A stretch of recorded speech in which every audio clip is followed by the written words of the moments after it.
Good morning. The headlines on Tuesday the 19th of August. In business and economic news, headhunters are struggling to tempt candidates to apply with less than 3 weeks to go to the closing date for a new Whitehall Chief of Staff post. The number 10 backed initiative to find a business big hitter to push through important civil service reforms has encountered resistance from corporate leaders concerned about serving under a Labour administration after next year's election. In personal finance news, a lending dip at Nationwide shows that the mortgage market may be easing. Britain's biggest lender has recorded its first fall in lending since the housing bubble burst during the financial crisis in 2010, in a further sign the market may be cooling.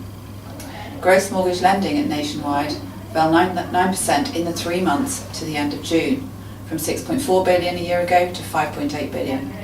Nationwide cites the impact of adjustments to MMR.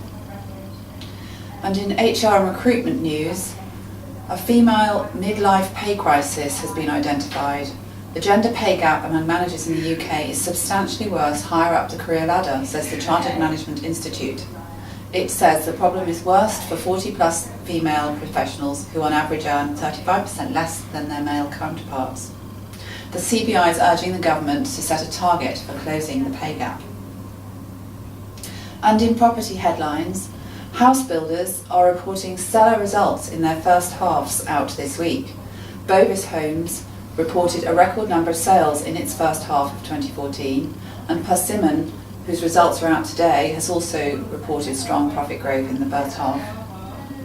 And London has been named by Forbes magazine as the world's most influential city, with more than double the number of foreign investment deals done in New York, as well as the greatest number of corporate headquarters and transport links to other cities.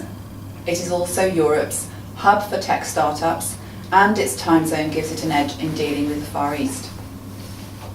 And finally, in SME news headlines, politicians and a small business group have joined calls for a full investigation of government-backed loans to SMEs in response to fresh allegations of mis-selling and abuse by high street banks.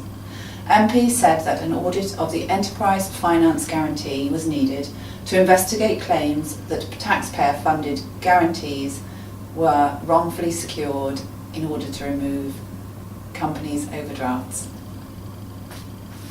The EFG has provided more than 2.2 billion of funding to thousands of small businesses.